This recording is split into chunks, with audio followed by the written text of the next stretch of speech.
مومنین و مومنات کی حاجات کی برابری کے لیے، مریض مومنین کی شفا یابی کے لیے، جن کے لیے خصوصی استدعا کی جاتی ہے ان کی شفا کامل و عاجل کے لیے، جو کسی بھی مشکل کا شکار ہیں ان کی مشکل کی آسانی کے لیے، جو بے اولاد ہیں ان کی آغوش کی آبادی کے لیے بآواز بلند صلوات۔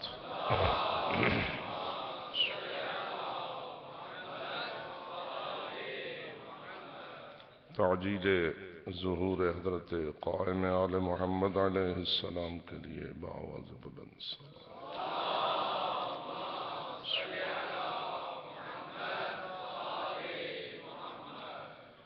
ما شاء اللہ لا حول ولا قوة الا باللہ العلی العظیم۔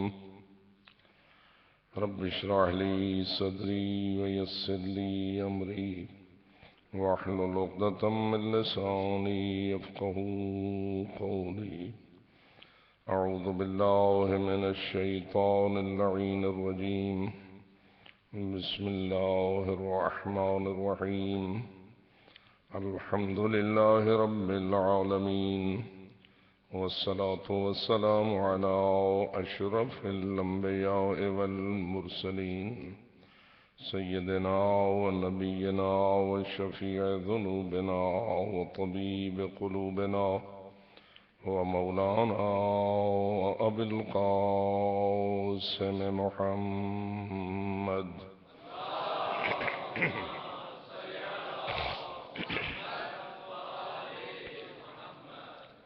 والصلاة والسلام على أهل بيته الطيبين الطاهرين المعصومين الغر الميامين المنتجبين المكرمين، الذين قال الله تعالى في حقهم: إنما يريد الله ليذهب عنكم الرجس أهل البيت ويطهركم تطهيرا۔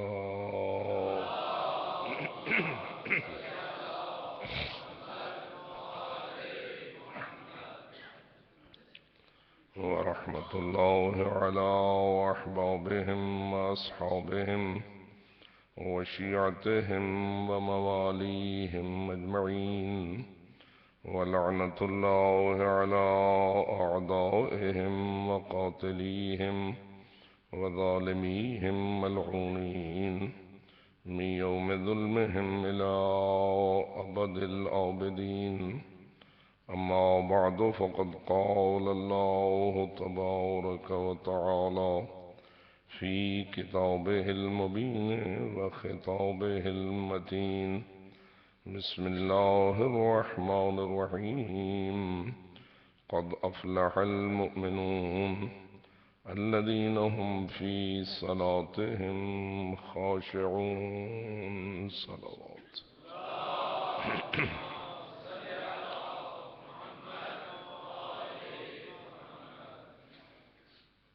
ارشاد رب العزت ہے سورہ المومنون کی پہلی آیت کریمہ میں کہ بے شک فلاح پا گئے مومنون جو اپنی نماز میں خشوع و خضوع انجام دیتے ہیں بآواز بلند صلوات۔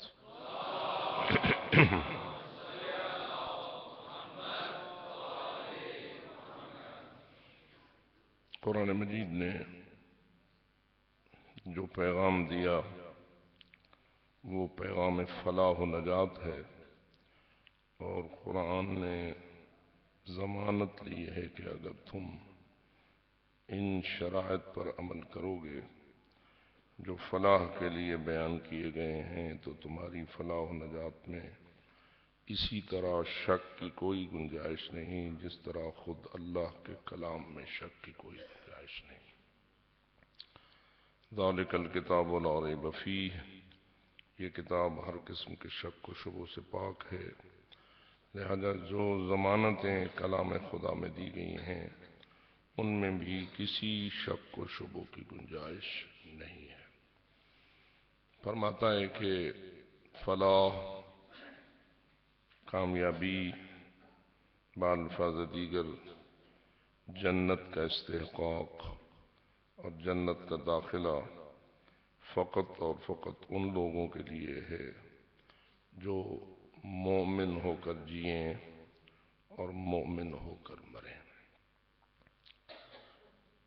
آپ کی خدمت میں یہ عرض کیا گیا کہ ہو سکتا ہے کہ ایک شخص مسلم ہو لیکن مومن نہ ہو۔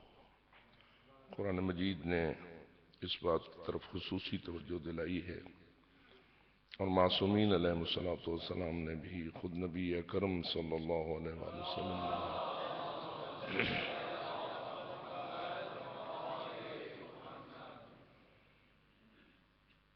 ایمان کو دل کی گہرائی میں اور قلب کی گہرائی سے ماننے کو ایمان کہا ہے، اور زبان کے اقرار کو اسلام کہا ہے۔ یعنی اگر اسلام قلب میں داخل ہو جائے تو ایمان بن جاتا ہے، اور اگر وہ زبان کے اقرار تک محدود رہے تو وہ اسلام تو ہو سکتا ہے، ایمان نہیں ہو سکتا۔ اسلام کا فائدہ دنیاوی تو ہے، اخروی نہیں ہے۔ ایمان کا فائدہ دنیاوی بھی ہے اور اخروی بھی ہے۔ فلاح کا چونکہ گہرا تعلق دنیا کے ساتھ ساتھ آخرت سے ہے، اس لیے ہر فرد بشر پر لازم ہے کہ وہ ایمان کو تلاش کرے، ایمان تک پہنچے، ایمان کو قلب کی گہرائی میں جگہ دے اور پھر اس کے مطابق زندگی گزارے۔ ایک حدیث جو اس حوالے سے آپ کی نظر کرنا مناسب ہے وہ یہ ہے کہ الایمان اقرار و عمل والاسلام اقرار بلا عمل۔ ایمان نام ہے زبان سے اقرار بھی ہو اور اس کے مطابق عمل بھی ہو، اور اسلام نام ہے اقرار تو ہو لیکن اس کے مطابق عمل نہ ہو۔ اس لیے قرآن مجید نے جہاں کہیں فلاح جنت کی بات کی ہے یا جہنم کے عذاب سے بچنے کی بات کی ہے، وہاں الذین آمنوا کے ساتھ وعملوا الصالحات کا مسلسل تذکرہ کیا ہے، حتیٰ کہ یہ سورہ والعصر کہ جو جہنم سے بچنے کے لیے ایک نسخہ کیمیا ہے، اس میں ارشاد ہوتا ہے کہ والعصر ان الانسان لفی خسر، قسم عصر کی، ہر انسان ضرور خسر میں ہے، یعنی ضرور جہنم کا ایندھن بننے والا ہے، الا الذین آمنوا وعملوا الصالحات۔ اس جہنم سے بچنے کے لیے ضروری ہے کہ بندہ مومن بھی ہو جائے اور عمل الصالحات کا پابند بھی ہو جائے۔ اسی کو گویا جس کو قرآن نے کہا اسے حدیث نے کہا، اور فرمایا کہ الایمان اقرار و عمل، اسلام اقرار بلا عمل۔ آج کی دنیا میں اس بات کا ہم بہت زیادہ تذکرہ کرتے ہیں، کرنا بھی چاہیے، کہ وہ بھی رسول اکرم کی حدیث ہے کہ حضرت نے فرمایا یا علی حبک ایمان و بغضک کفر و نفاق، اے علی آپ کی محبت ایمان ہے اور آپ کا بغض کفر بھی ہے اور نفاق بھی ہے۔ اور واضح ہے کہ حب علی کا تعلق بھی قلب سے ہے، زبان سے نہیں ہے۔ ایسا نہیں ہے کہ زبان پہ علی علی ہو اور دل میں علی کی محبت موجود نہ ہو، تو پھر یہ منافقت تو ہوگی علی کے حق میں، ایمان نہیں کہا جا سکتا۔ معلوم ہوا کہ ایمان توحید کے بارے میں بھی ہو سکتا ہے تو منافقت بھی توحید کے بارے میں ہو سکتی ہے۔ ایمان رسالت پر بھی ہو سکتا ہے تو منافقت رسالت کے بارے میں بھی ہو سکتی ہے۔ ایمان ولایت پر بھی ہو سکتا ہے تو منافقت ولایت کے بارے میں بھی ہو سکتی ہے۔ یعنی اگر قلب سے توحید مانے گا تو مومن بالتوحید ہے، لیکن اگر فقط زبان سے لا الہ الا اللہ پڑھے گا تو وہ منافق للتوحید ہے، وہ مومن بالتوحید نہیں ہے۔ اسی طرح اگر کوئی دل کی گہرائی سے اشہد ان محمد الرسول اللہ پڑھے گا اور ایمان رکھتا ہوگا تو پھر وہ یقیناً مؤمن بالرسالت ہے، لیکن اگر وہ زبان سے کہے گا نشہد انک لرسول اللہ تو اللہ جواب میں کہے گا واللہ یشہد ان المنافقین لکاذبون، کہ ان منافقوں کے بارے میں اللہ گواہی دیتا ہے کہ یہ جھوٹ بولتے ہیں۔ کیوں؟ ان کی زبان پہ کچھ اور ہے اور ان کے دل میں کچھ اور ہے۔ اسی ہی حوالے سے کیا ایسا بھی ممکن ہے کہ کوئی شخص زبان سے تو علی ولی اللہ کہے لیکن اس کے قلب میں علی ولی اللہ کا نور داخل نہ ہوا ہو؟ تو پھر واضح ہے کہ وہ ولایت علی کے بارے میں مومن نہ کہلایا جا سکے گا، یعنی بارگاہ الہی میں وہ مومن شمار نہ ہوگا۔ پس محبت علی بھی دل میں راسخ ہو جائے تو ایمان ہے، اگر زبانی نعرہ تو ہو لیکن قلب میں راسخ نہ ہو تو پھر وہ ایمان کی شکل اختیار نہ کر سکے گی۔ اب آئیے غور کرتے ہیں کہ کیا فقط قلب کی اور زبان کی بات ہے یا کچھ عمل کی بات بھی ہے؟ تو تعریف ایمان کی یہ بھی کی گئی ہے التصدیق بالجنان والاقرار باللسان والعمل بالارکان، دل میں تصدیق ہو، زبان پہ اقرار ہو تو اعضاء و جوارح کے ساتھ اس کے مطابق عمل ہو، تب جا کے انسان وہ مومن بنتا ہے جس مومن کے لیے قرآن مجید نے فلاح کی ضمانت دے رکھی ہے۔ یہی وجہ ہے کہ بہت ساری آیات کریمہ میں مومنین کی فلاح کے ساتھ ساتھ مزید اعمال کا بھی تذکرہ کیا گیا ہے۔ اس لیے سورہ المومنون کی اس آیت میں بہت ساری شرائط، بہت سارے اوصاف بیان کیے گئے ہیں۔ ان میں سے پہلی صفت یہ ہے قد افلح المؤمنون الذین هم فی صلاتهم خاشعون، وہ مومن فلاح پا رہے ہیں، وہی مومن کامیاب ہیں، وہی مومن جنت کے حقدار ہیں جو اپنی نماز میں خاشع ہوتے ہیں۔ اب پہلا مسئلہ یہ ہے کہ خشوع سے پہلے تو یہ دیکھنا ہوگا کہ کیا وہ نمازی ہیں یا نہیں، کیا وہ نماز کے پابند بھی ہیں یا نماز کے پابند نہیں ہیں۔ اگر نماز کو کچھ سمجھتا ہی نہیں، نماز کی حیثیت کا قائل ہی نہیں ہوا، الٹا نماز کی تخفیف کرتا ہے، نماز کی توہین کرتا ہے، نماز کی محبت کی بجائے نماز سے نفرت رکھتا ہے، تو کیا خیال ہے محبت علی اور نفرت نماز دونوں اکٹھی ہو سکتی ہیں؟ میرے خیال میں آج کل کے دور کی ضرورت یہ ہے کہ اس پہلو کی طرف تمام علی ولی اللہ وصی رسول اللہ و خلیفتہ بلا فصل پڑھنے والوں کو متوجہ کیا جائے کہ علی کی محبت فقط زبانی نعرے کا نام نہیں ہے، بلکہ علی کی محبت اس بات کا نام ہے کہ جس عمل سے علی حیدر کرار کو محبت ہے تیرے قلب میں اس عمل سے محبت ہو، نفرت موجود نہ ہو۔ جن میں سے سب سے اہم ترین عمل نماز ہے، اس لیے کہ قرآن مجید نے بھی اور احادیث پیغمبر نے بھی نماز کو سب سے اولین فریضہ قرار دیا ہے۔ سب سے پہلی پرسش روز محشر نماز کے بارے میں ہونی ہے۔ پوچھا جائے گا کہ نماز تمہارے پاس ہے تو کیسی ہے؟ اب پہلے اگر کسی نے نماز کی پابندی ہی نہیں کی بلکہ نماز کو تسلیم ہی نہیں کیا، نماز کی تخفیف ہی کی ہے، نماز سے نفرت کی ہے، اور پھر وہ کہتا ہے کہ میں سب سے بڑا مومن ہوں، تو سمجھ لیجئے جسے قرآن مومن کہتا ہے یہ وہ مومن نہیں ہے۔ اور پھر ساتھ یہ بات بھی ہے قرآن اور علی دونوں ایک ہی فکر کے مالک ہیں یا دونوں کی فکر میں کہیں کوئی جدائی بھی ہو سکتی ہے؟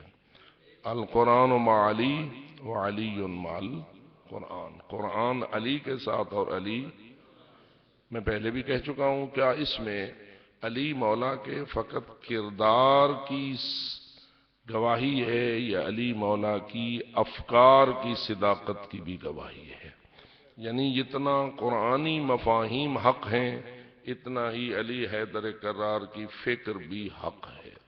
اگر تیرے اندر علی مولا کی فکر داخل نہیں ہو سکی، فقط علی مولا کی ذات سے تجھے محبت ہوئی ہے، تو ذات کی محبت اس وقت تک علی کی محبت نہیں ہوتی جب تک کہ علی کی فکر سے تجھے محبت نہ ہو۔ جو علی کی فکر ہے وہی قرآن کی فکر ہے، جو علی کا مفہوم ہے وہی قرآن کا مفہوم ہے، جو علی کا بیان ہے وہی قرآن کا بیان ہے۔ اس لیے لازم ہے ہر شخص کے دل میں نماز کی محبت جگا لے۔ نماز کی نفرت یہ انسان کو ایمان تو کجا اسلام سے بھی خارج کر دیتی ہے۔ جو بندہ نماز کا منکر ہو گیا یا نماز کی اہمیت کا منکر ہو گیا تو فقہا سے پوچھئے جو قرآن و سنت کے مطابق نتائج دیتے ہیں کہ منکر فریض نماز آیا مسلمان رہا یا مسلمان نہ رہا، اور اگر وہ مسلمان نہ رہا تو کیا اسے حق حاصل ہے کہ وہ حسینیت کا ترجمان بنے؟ ہمارے ہاں بہت کھلی چھٹی ہے، بہت کھلی چھٹی ہے، اور صورتحال یہ ہے بیٹھ کر تبصرہ تو کرتے ہیں کہ فلاں شخص تقریریں کرتا ہے اور وہ نماز کے خلاف تقریریں کرتا ہے، اور اس کے باوجود اسے بڑے بڑے اشتہارات میں، بڑے بڑے اذاخانوں میں، بڑے بڑے ممبروں پر مہنگے داموں تشیع کی ترجمانی کا حق دیا جاتا ہے۔ اور جب ایسا ہوگا تو یقیناً صورتحال بہت خراب سے خراب تر ہوتی چلی جائے گی۔ اگر ہم اپنے معاشرے کا علاج کرنا چاہتے ہیں تو علاج کا آغاز یہاں سے ہونا چاہیے کہ حسینیت کی ترجمانی کا حق کسے حاصل ہے اور کسے حاصل نہیں۔ جو شخص نماز کی تخفیف کرے وہ کہاں کربلائی ہے، جو نماز کی توہین کرے وہ کہاں حسینی ہے۔ اب اگر اس کی مجلس میں لاشیں گر جائیں اور لاکھوں روئیں تو میرے دوست زیادہ رونا تشیع کی علامت نہیں، خلوص تشیع کی علامت ہے۔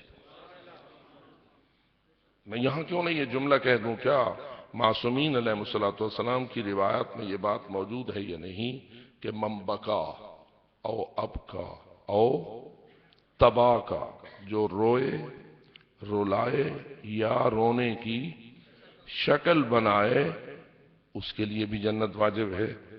اب سوال یہ پیدا ہوتا ہے کہ کیا معصوم یہ ضرور چاہتے ہیں کہ تم زیادہ کوہرام مچاؤ تب جا کے جنت ہوگی؟ نہیں، اگر تمہاری شکل بھی رونے کی مثل ہو گئی ہے اور تم ماتمدار و عزادار کی شکل میں آ گئے ہو تو تم عزادار ہو، اور یہ بھی تمہاری نجات کے لیے کافی ہو سکتی ہے۔ اگر رونے کا تذکرہ کیا ہے تو وہاں بھی فرمایا ہے کہ اگر تمہاری آنکھ سے اتنی تری غم حسین میں نکلے کہ تمہارے آنکھ کا کنارہ اتنا بھیگ جائے جتنا کہ کسی مکھی کا یا مچھر کا پر ہوتا ہے تو بھی یہ تیرے گناہوں کا کفارہ بنے گا اور تیری بخشش کا وسیلہ بن جائے گا۔ اب بتائیے اتنا سا آنسو کا قطرہ جو انسان کی آنکھ کے کنارے کو تھوڑا سا تر کر دے، یہ بھی مجلس کی کامیابی کا باعث ہو سکتا ہے۔ تو یہ ضروری تو نہیں ہے کہ انسان ایسا کرے، اس کے بیانات کو اس حوالے سے ضرور دیکھنا چاہیے کہ کیا وہ اس نماز کی توہین تو نہیں کر رہا جس نماز کو رسول نے فرمایا ہے الصلاۃ قرۃ عینی، نماز میری آنکھوں کی ٹھنڈک ہے۔ میں حیران ہوتا ہوں، دو حدیثیں رسول اکرم کی زبان پاک سے اس قسم کے الفاظ پر مشتمل مشہور ہیں۔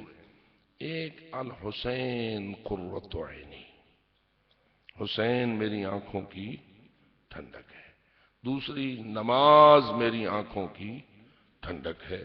ان دونوں حدیثوں کو قبول کرنا چاہیے یا ایک کو قبول کرنا چاہیے، دوسری کو چھوڑ دینا چاہیے؟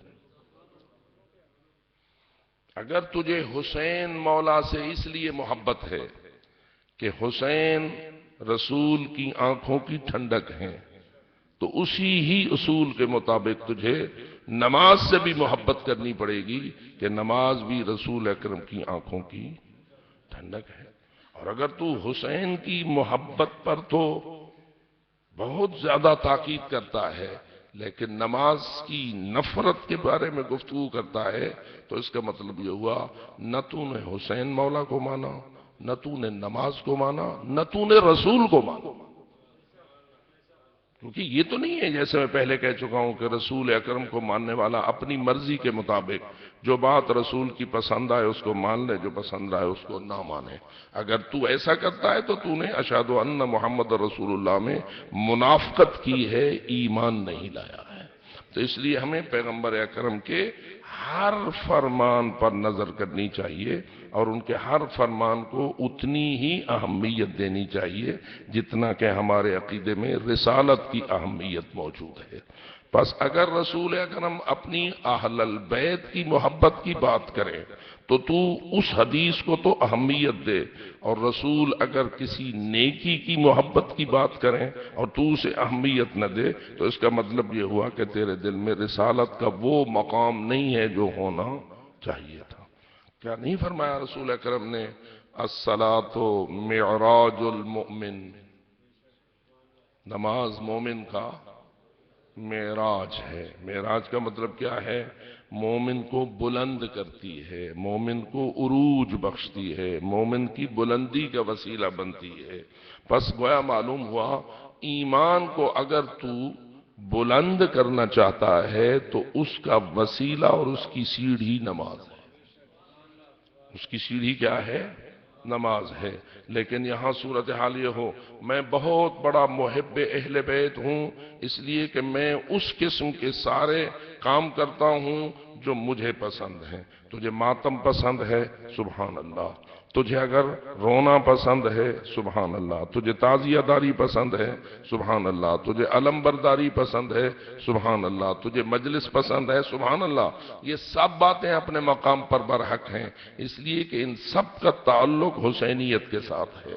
لیکن جب نماز کی بات آئے تو تیری نفرت بتاتی ہے کہ تو اس طرح نہیں ہے جیسے کسی کربلائی کو ہونا چاہیے۔ اس لیے کہ جتنا تجھے مجلس سے محبت کرنی چاہیے اتنی تجھے نماز سے بھی محبت کرنی چاہیے، جتنی تجھے ماتم داری سے محبت ہونی چاہیے اتنی تجھے نماز کی ادائیگی سے بھی محبت ہونی چاہیے۔ نماز کو تو پھینک دیتا ہے، ماتم داری کو سینے سے لگاتا ہے، اس کا مطلب یہ ہوا کہ تو نے دین گھڑا ہے، دین لیا نہیں۔ تو اپنی مرضی کے دین کو دین سمجھتا ہے، اس دین کو دین نہیں سمجھتا جو اللہ نے رسول کے سینے پہ نازل کیا ہے اور رسول اکرم نے اپنی اہل بیت کو عطا فرمایا ہے۔ باواز بلند صلوات پڑھ۔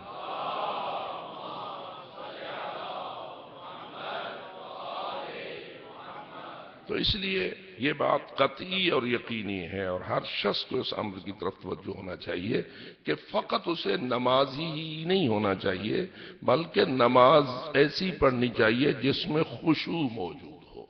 نماز ایسی پڑھنی چاہیے جس میں خشوع کسے کہتے ہیں؟ اس طرح کھڑا ہونا نماز میں جس طرح کوئی غلام اپنے آقا کے سامنے کھڑا ہوتا ہے۔ آپ نے دیکھی ہے فوجیوں کی پریڈ،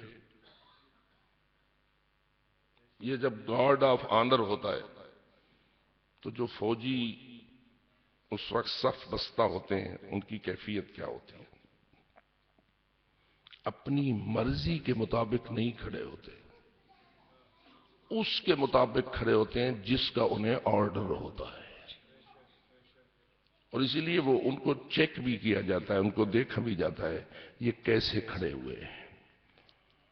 اگر تو اپنے ائمہ خدا علیہم السلام کی نماز کی کیفیت پہ نظر ڈال تو حضرت امام زین العابدین علی بن الحسین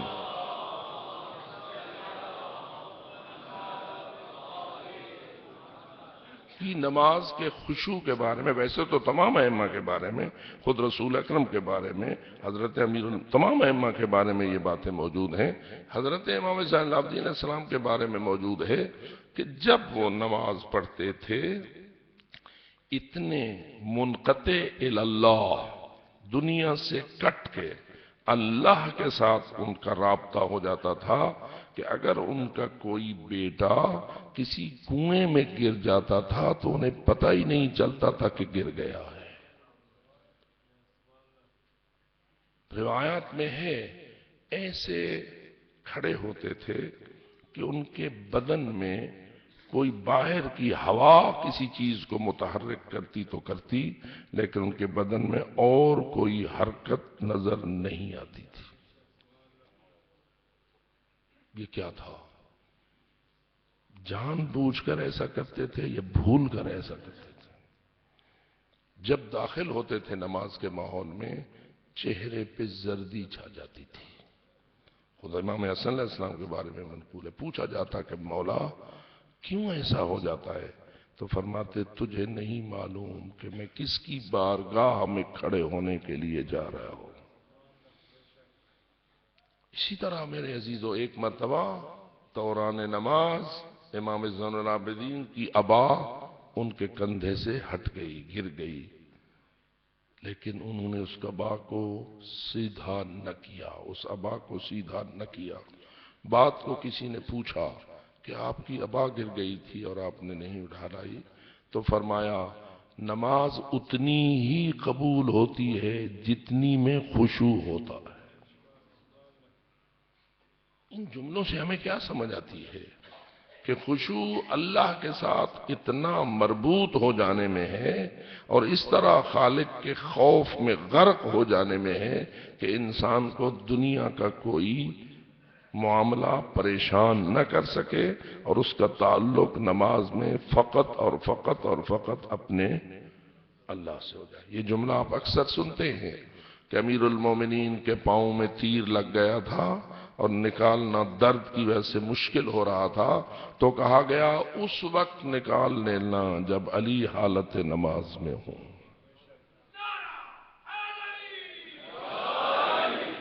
تو اس لیے میرے عزیزان گرامی قدر حالت خشوع انسان کا قلب اللہ سے وابستہ ہو جائے اور حالت نماز میں اسے دنیا کی اور کسی بات کی طرف توجہ نہ رہے۔ توجہ اللہ جتنی زیادہ ہوتی جائے گی اتنا نماز میں خشوع بڑھتا چلا جائے گا۔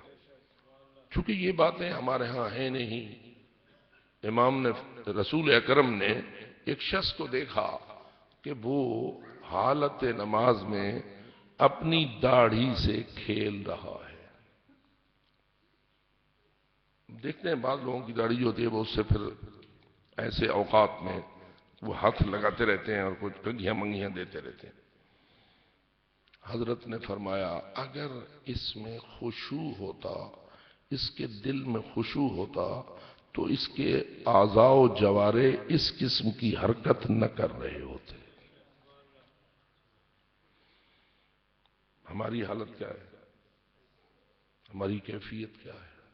ہمیں تو یہ بھی معلوم نہیں ہے کہ فقہ جعفریہ میں نماز کے ظاہری مستحبات کیا ہے، اور مجالس میں ان مستحبات کو بیان کرنا اور سننا پسند ہی نہیں کیا جاتا۔ مثلا تکبیرۃ الاحرام جہاں سے نماز کا آغاز ہوتا ہے اس میں رفع یدین مستحب ہے یا واجب ہے؟ آواز بلند صلوات پڑھیں۔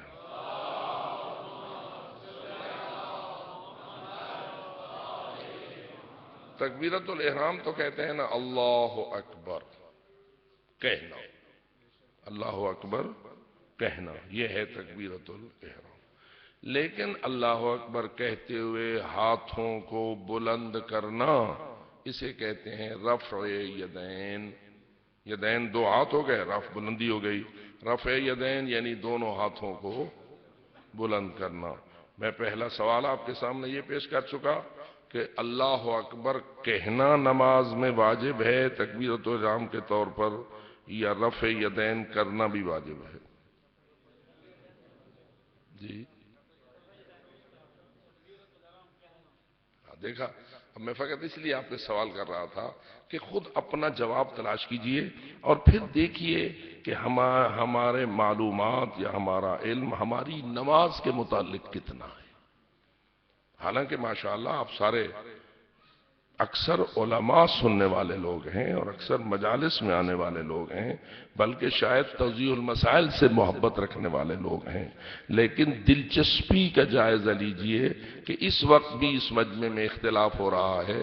کوئی کہہ رہا ہے رفع یدین مستحب ہے اور کوئی کہہ رہا ہے کہ رفع یدین واجب ہے، جبکہ تمہیں پتا ہے کہ تمہارے مخالف تم پر اعتراض کرتے ہیں کہ یہ تو نماز پڑھتے ہوئے مکھیاں اڑاتے ہیں۔ کیوں؟ وہ ہر تکبیر کے ساتھ رفع یدین نہیں کرتے۔ تو جو ہے وہ تکبیر تو کہتے ہیں ہر مقام پر، لیکن ہر تکبیر کے ساتھ رفع یدین نہیں کرتے، اور آپ ہر تکبیر کے ساتھ رفع یدین کرتے ہیں۔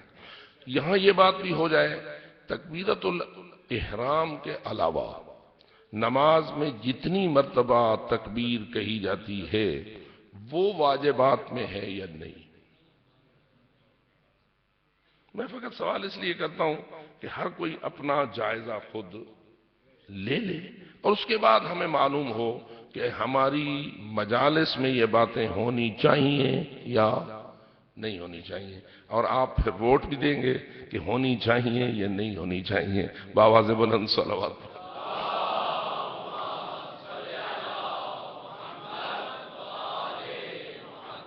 تو عرض یہ ہے کہ تکبیرۃ الاحرام تو واجب ہے بلکہ رکن ہے، لیکن باقی ساری تکبیریں نماز میں مستحب ہیں، کوئی تکبیر بھی واجب نہیں ہے، حتیٰ کہ جو آخری 3 تکبیریں آپ کی نماز کے اختتام میں ہوتی ہیں، آخری 3 مرتبہ جو ہم 3 مرتبہ اللہ اکبر کہتے ہیں، یہ 3 مرتبہ نماز کا حصہ نہیں ہے، جزو نماز نہیں ہے۔ آپ کی نماز تو سلام پہ ختم ہو جاتی ہے، 3 مرتبہ اللہ اکبر کہنا اس کا تعلق تعقیبات نماز کے ساتھ ہے۔ یہ تعقیبات جیسے آپ صلوات نماز کے بعد پڑھتے ہیں، اسی طرح 3 مرتبہ اللہ اکبر کہنا بھی نماز کی تعقیبات میں ہے، لیکن میرے خیال میں مجلس میں یہ مسائل بیان نہیں ہونے چاہیے۔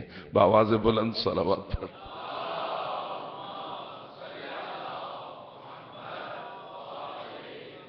اور جہاں تک رفع یدین کا تعلق ہے، رفع یدین تو ہر تکبیر کے ساتھ مستحب ہے، ہر تکبیر کے ساتھ مستحب ہے، لیکن ابھی تک بہت سارے لوگوں کو معلوم نہیں ہے، چونکہ عادت ہے، تفصیل کا علم نہیں ہے۔ پھر رفع یدین میں بہترین طریقہ کیا ہے؟ توجہ دلا دوں، عرض کر دوں۔ جب ہاتھ آپ اٹھائیں تکبیر کے وقت، اس کے کئی طریقے ہو سکتے ہیں۔ مثلا ایک طریقہ یہ ہو سکتا ہے یوں اللہ اکبر، ہاتھ اس طرح ہوں، ایک ہے یوں، ایسا بھی ہوتا ہے یا نہیں؟ کئی بندے کرتے ہیں، ہم نے دیکھا ہے، بڑے اچھے اچھے لوگ کرتے ہیں، یوں کر دیتے ہیں، اتنا سا کر دیا۔ کیا خیال ہے؟ یہ بہت سارے طریقے ہیں نا، تو پتہ ہونا چاہیے کہ فقہ جعفریہ میں ائمہ آل محمد کی تعلیمات دیکھیے، آپ کے مراجع اعظام نے کتنی محنتیں کی ہیں، معمولی باتیں نہیں، یہ کوئی بات ایسی نہیں ہوتی ہے جو کوئی مجتہد اعظم اپنی مرضی سے کہے۔ جو کچھ وہ آپ کو واجب بتائیں گے اس کے پیچھے بھی قرآن و حدیث ہوگا، جو بات تمہیں مستحب بتائیں گے اس کے پیچھے بھی قرآن و حدیث ہو۔ دلائل شریعہ قرآن، حدیث، عقل اور اجماع، ان 4 میں سے کوئی اور نہیں ہوتا۔ اور یہ جو مستحبات اکثر نماز کے ساتھ متعلق ہیں، ان کا نہ اجماع کے ساتھ تعلق ہے اور نہ عقل کے ساتھ، ان کا تو یا قرآن کے ساتھ تعلق ہے یا حدیث کے ساتھ معصومین نے جو کچھ فرمایا ہے وہ آپ کے مجتہدین نچوڑ نکال کر ایک نسخہ کیمیا کی شکل میں آپ کو پیش کر دیتے ہیں. تو اس لیے رفع یدین میں بہترین طریقہ یہ ہے کہ آپ کے دونوں ہاتھ اٹھیں اور آپ کی ہاتھ کی ہتھیلیاں کان کے برابر ہوں اور دونوں ہتھیلیاں بھی اسی طرح قبلہ رخ ہوں جس طرح آپ خود قبلہ رخ ہیں. میں نے آپ کو توجہ دلائی. ایک ہے یہ، اگر میں ایسے کرتا ہوں تو میری ہتھیلیاں قبلہ رخ ہوئیں، رفع یدین تو ہوا لیکن قبلہ رخ نہ ہوا. لہذا اب مجھے کیسے کرنا چاہیے؟ میری دونوں ہتھیلیاں بھی کس طرف ہوں؟ قبلہ رخ ہوں. پھر ایک طریقہ یہ ہے کہ آپ جب ہاتھ اٹھانا شروع کریں وہاں سے اللہ اکبر شروع ہو اور جب آپ کی بر کی رے ختم ہو تو آپ کے ہاتھ دوبارہ اپنے مقام پر پہنچ چکے ہوں. ٹھیک ہے؟ اللہ اکبر. ایک یہ ہے کہ نا آپ کے دونوں ہاتھ پہلے کھڑے ہو جائیں، اللہ اکبر اسی حالت میں کہہ کے جب بر ختم ہو جائے تو آپ کے ہاتھ نیچے آئیں. یہ دوسرا طریقہ پہلے سے افضل ہے. دوسرا طریقہ پہلے طریقے سے، جس کو اچھا لگا ہے صلوات پڑھ لے.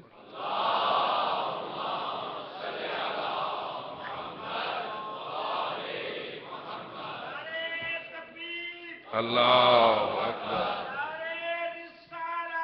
یا رسول اللہ.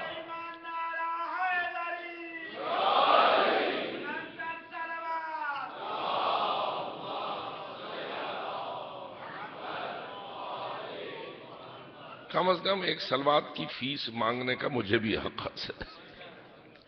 جی تو یہ میں نے آپ کو عرض کیا کہ آپ اگر دونوں ہاتھ بلند کر کے قبلہ رخ کر کے کہہ دیتے ہیں اللہ اکبر اور پھر اپنے ہاتھ آپ نیچے لے جاتے ہیں تو یہ سب سے افضل یعنی سب سے زیادہ ثواب والا طریقہ ہے.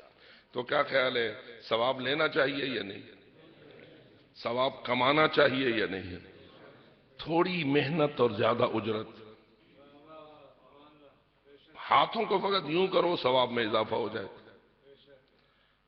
علماء نے یہ لکھا کہ اگر آپ ہاتھ یہاں کھڑے کر کے شروع کرتے ہیں اللہ اکبر، یہ بہتر نہیں ہے. بہتر یہ ہے کہ آپ ہاتھ وہاں کھڑے رہیں، اللہ اکبر تمام ہو جائے پھر آپ کے ہاتھ نیچے کی طرف آئیں. یہ سب سے افضل، اور یہ سب سے افضل ہر تکبیر کے ساتھ ہے. تو جو ہے پہلی بات تو میں نے تکبیرۃ الاحرام کی تھی نا، اور پھر تکبیر تو آپ کی ہر رکن کے بعد تقریباً چلتی رہتی ہے. رکوع سے پہلے بھی تکبیر ہے، سجدے کے بعد اور سجدے سے پہلے بھی تکبیر ہے. ٹھیک ہے؟ آپ جب پھر کھڑے ہوتے ہیں رکوع میں جاتے ہیں تو تکبیر ہے، اور اسی طرح سمع اللہ لمن حمدہ پڑھ کے تکبیر کہہ کے آپ سجدے میں جاتے ہیں. یہ گنیں کہ ایک دو رکعت میں کتنی تکبیریں آپ کو نصیب ہوتی ہیں اور کس طرح قرآن کی اس آیت پر عمل ہوتا ہے. وَرَبَّكَ فَكَبِّرْ، اپنے رب کی تکبیر، اپنے رب کی تکبیر. ایک نماز میں کتنی تکبیریں، ایک تکبیر کا کتنا ثواب. ہر تکبیر کی جو کیفیت ہے اس کا اپنا علیحدہ ثواب. تو اس لیے ہر تکبیر کے ساتھ اگر آپ آرام سے تکبیر کہنے کے لیے اس طریقے کو اختیار کریں تو کچھ ٹائم لگے گا یا نہیں؟ اضافی ٹائم لگے گا یا نہیں؟ توجہ اللہ ہوگی یا نہیں؟ دکان پر جائیں گے، کاروبار زیادہ کریں گے اپنی سوچ میں، یا اس بات میں غرق ہو جائیں گے کہ میرے ہاتھ کی کیفیت کیا ہے؟ کیا خیال ہے؟ ادھر توجہ ہو تو بہتر ہے یا کسی اور کام کی طرف توجہ ہو تو بہتر ہے؟ تو اس لیے میرے عزیز دوستو توجہ اللہ، یہ توجہ اللہ ہے کہ اب میرا اللہ کس انداز سے ہاتھ اٹھانے کو پسند کرتا ہے، میرا اللہ ہتھیلیوں کے بارے میں کیا پسند کرتا ہے. اور ہمیں بتانا کس نے ہے؟ معصومین نے بتانا ہے کہ اللہ کیا پسند کرتا ہے. اس لیے کہ اللہ کی پسند و ناپسند کے حقیقی ترجمان محمد آل محمد علیہ الصلوۃ والسلام، ان کے نام پر بآواز بلند صلوات۔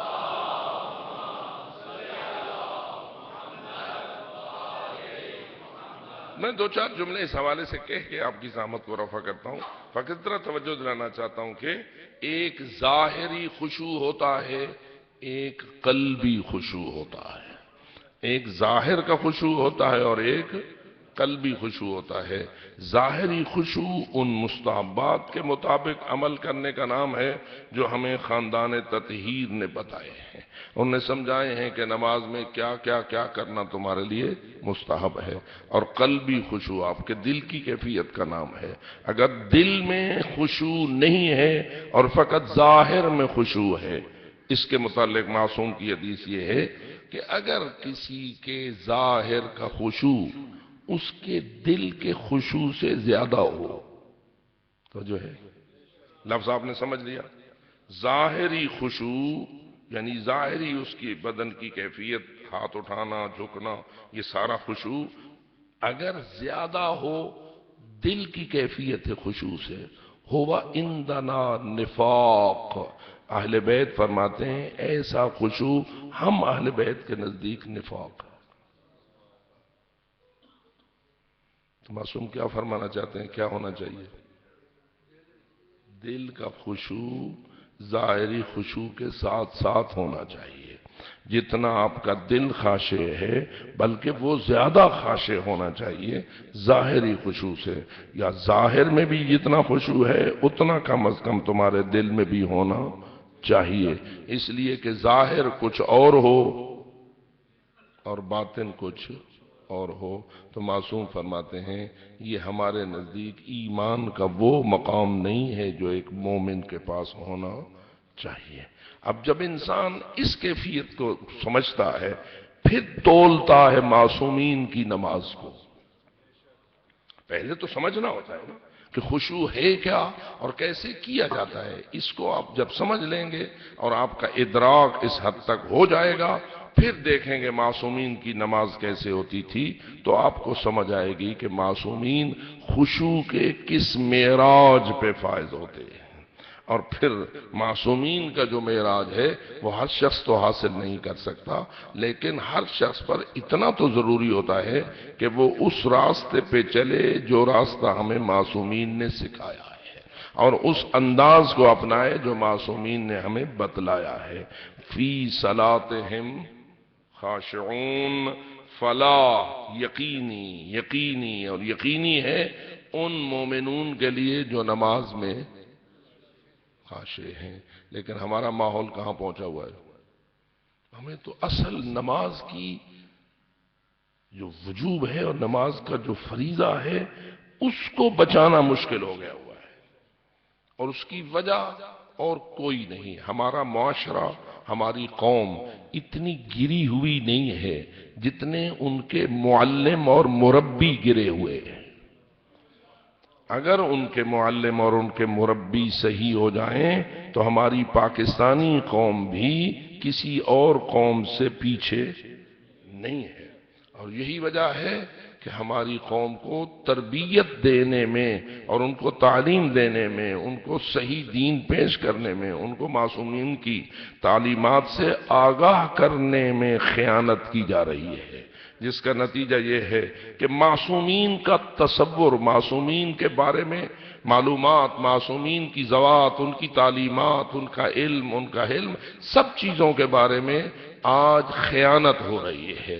معصوم ہوتے کچھ اور ہیں، بیان کچھ اور کیے جاتے ہیں، اور آج تو جھوٹ کی اتنی جرأت پیدا ہو گئی ہے کہ اپنے خیالات کو معصوم کا فرمان بنا کر موبائل میں میسج کرنا۔ آپ کے موبائل میں میسج آتے رہتے ہیں، اس میں معصوم کے فرامین کا حوالہ ہوتا ہے، اور کئی مرتبہ ہم دیکھتے ہیں کہ معصوم کا فرمان ہوتا ہی نہیں اور آپ کے میسج بھیجنے والے معصوم کا فرمان بنا کے بھیج دیتے ہیں۔ یعنی مجالس کا اثر معصومین کی طرف غلط نسبت کا نتیجہ، معصومین کے نام پر جھوٹ بولنے کا نتیجہ اس حد تک پہنچ گیا ہوا ہے کہ اب فقط مجلسوں میں منبر سے جھوٹ نہیں ہے، بلکہ آپ کے موبائل میں ہزاروں جھوٹ بولے جا رہے ہیں۔ تو کیا خیال ہے اس کا اثر مذہب اہل بیت کے تعلیمات کو بگاڑنے کے نتیجے میں نہیں نکلے گا؟ کیا وجہ ہے کہ فقہ جعفریہ میں عام جھوٹ سے روزہ باطل نہیں ہوتا، معصومین کی طرف نسبت جھوٹی دی جائے تو روزہ باطل ہو جاتا ہے؟ یہ ایک حقیقت ہے یا نہیں؟ جی اچھا، جو شخص معصوم کے نام جھوٹ بولے گا اس کا روزہ باطل جو ہو جائے گا، اس کا نتیجہ کیا نکلے گا؟ اس پر فقط قضا واجب ہوگی یا کفارہ بھی واجب ہوگا؟ جی پھر سوچ لیجئے، فقط قضا واجب ہوگی یا کفارہ بھی واجب ہوگا؟ تو کفارہ بھی واجب ہوگا، کیونکہ اس نے جان بوجھ کر روزہ توڑنے والا عمل انجام دیا ہے، معصوم کے نام جھوٹ بول کر اس نے اپنے روزے کو توڑ دیا۔ جس نے روزے کو توڑا اس پہ ایک قضا واجب اور کفارے کتنے روزے کفارے کے واجب؟ 60۔ اور اگر اس نے ہر روز ایک جھوٹ بولا ہو، ہر روز مجلس پڑھتا ہو اور جھوٹ بولتا ہو، ماشاءاللہ وہ کتنا اونچا خطیب ہے کہ جو روز معصوم کے نام پر جھوٹ بول کے اپنے روزے کا بیڑا غرق کرتا ہے۔ تو 60 روزے جب ایک روزے کے بدلے ہیں تو 30 روزے ضرب 60 کتنے ہو گئے؟ 1800 روزے۔ سال کے کتنے دن ہوتے ہیں؟ آپ اندازہ کریں کتنے سال یہ روزے رکھے کہ یہ ایک ماہ رمضان کے روز جھوٹ بولنے کا خمیازہ بھگتے۔ جو رہے میرے محترم دوستو، اب کیا ایسے شخص کو منبر حسینی دینا چاہیے؟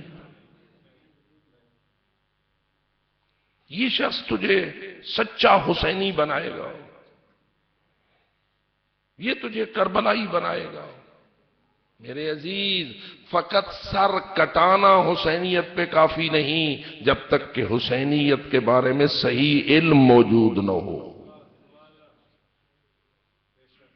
میں تو کبھی کبھی اس حدیث کو پڑھ کر پریشان ہو جاتا ہوں کہ کئی بندے ایسے ہوں گے روز محشر اٹھیں گے، اللہ سے کہیں گے ہم تو قتل فی سبیل اللہ ہوئے تھے، ہمیں درجہ شہادت دو، اور اللہ جواب میں کہے گا ذرا اپنا دل کھول کے بتاؤ تم اس وقت جو قتل ہوئے تھے تمہاری نیت کیا تھی؟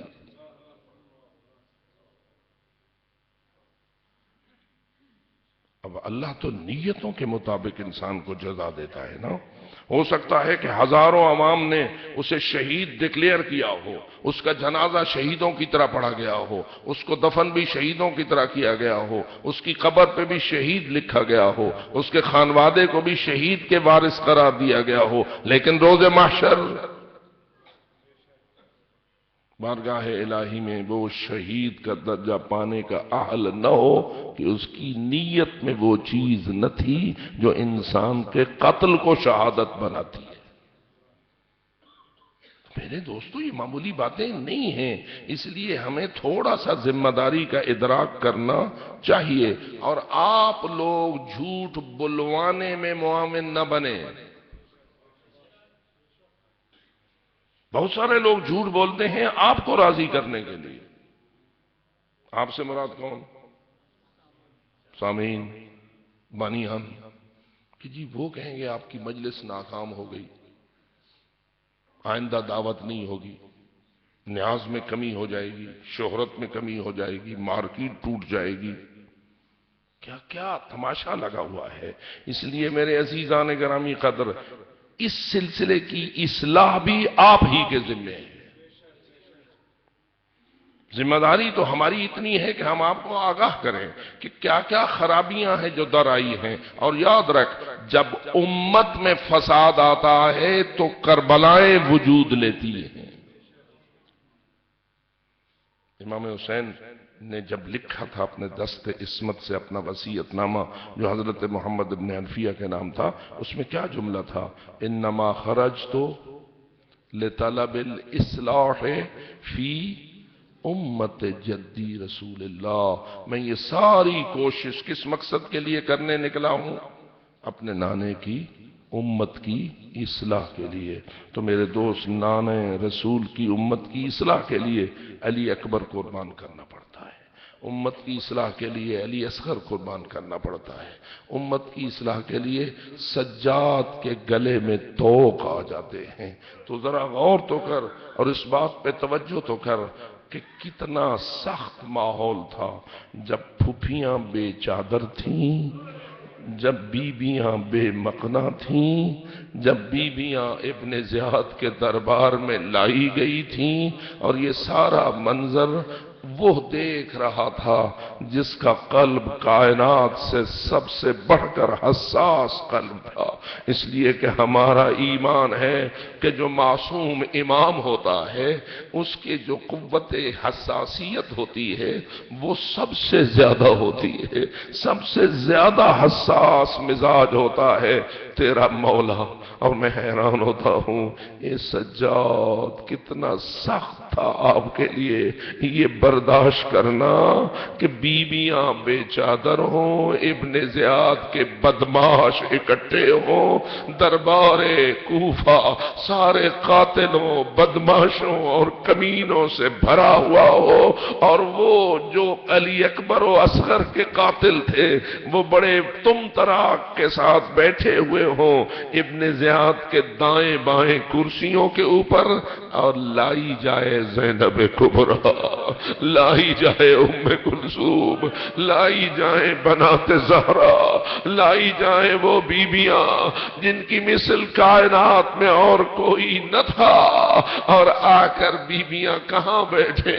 اسی لیے روایت کہتی ہے اور جو کوئی مناسب جگہ نہ تھی ایک کونے میں چھپ کے بیٹھنے کی کوشش کی، کوئی قنات نہ تھی، کوئی پردہ نہ تھا، کوئی چھپنے کا سامان نہ تھا، فقط کنیزوں نے آگے چھپایا دختر زہرا کو، لیکن وہ ملعون انتہائی کمینہ قسم کا شخص تھا، اس نے انگشتیں اٹھائی اور کہنے لگا من هذه من وراء الاماء، یہ کون ہے جو ان کنیزوں کے پیچھے ہے؟ کسی نے جواب نہ دیا، کون جواب دے، کیسے جواب دے؟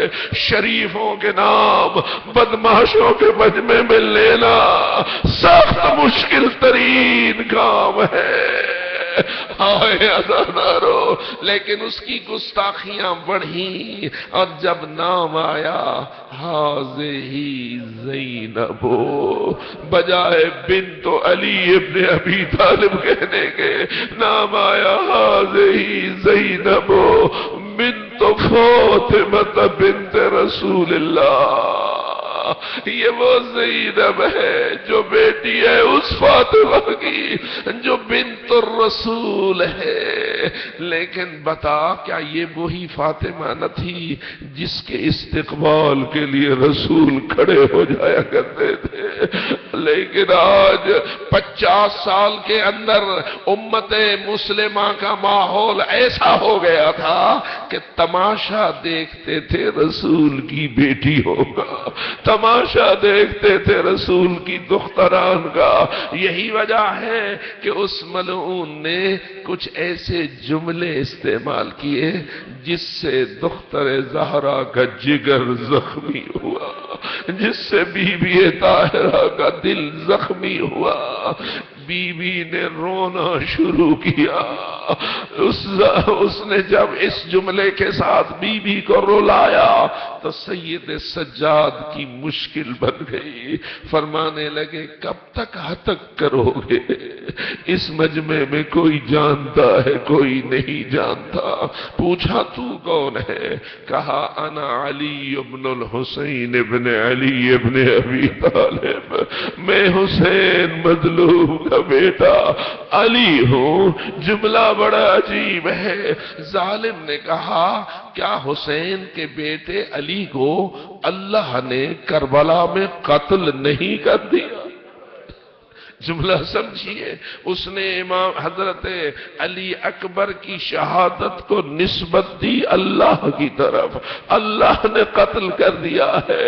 اس وقت سید سجاد جس منظر میں تھے وہ آپ کے سامنے ہے، توق جامعہ ہے، زنجیروں میں گرفتار ہے، ظاہر سے زیادہ دل سجاد کا زخمی ہے، ظاہر سے زیادہ دل سجاد کا مجروح ہے، اور مجروح قلب کے ساتھ کتنے دین کے حق میں جری و ہمت رکھتے ہیں، جواب میں کہتے ہیں ہاں میرا ایک بھائی تھا، اس کا نام بھی علی تھا، قد قتلہ الناس، اسے لوگوں نے قتل کر دیا ہے، اسے لوگوں نے قتل کر دیا ہے۔ عزادارو آپ سمجھو تو صحیح، اس قسم کے کمینے کے مقابلے میں سجاد کا اس کی بات کو رد کرنا یہ قضیہ اتفاقیہ نہ تھا، وہ اپنے عقیدہ اور اپنے نظریے کے مطابق نسبت دے رہا تھا اللہ کی طرف، جس کو بات کو اس انداز سے تعبیر کیا گیا کہ انسانی افعال کا خالق اللہ ہوتا ہے، بس اگر کوئی قاتل کسی کو قتل کرتا ہے تو اللہ قتل کرتا ہے۔ معلوم ہوا یہ نظریہ یزیدیوں کا نظریہ تھا، یہ نظریہ یزیدیوں کا نظریہ تھا، اور اس کا اظہار ابن زیاد نے دربار کوفہ میں کیا تھا، لیکن مقابلے میں نہ برداشت کر سکے سید سجاد، اور کہہ دیا قد قتلہ الناس، میرا ایک بھائی تھا اس کا نام بھی علی تھا۔ اللہ جانے آپ کے مولا حسین کو اپنے بابا کے نام سے کتنی محبت تھی، علی ولی کے نام سے کتنی محبت تھی کہ جتنے بیٹے اللہ دیتا گیا حسین بیٹوں کا نام علی رکھتے گئے۔ یہ تو القاب ہیں جو آپ کو ممتاز کرتے ہیں، کوئی زین العابدین ہے، کوئی اکبر ہے، کوئی اصغر ہے، ورنہ ہے تو سارے علی۔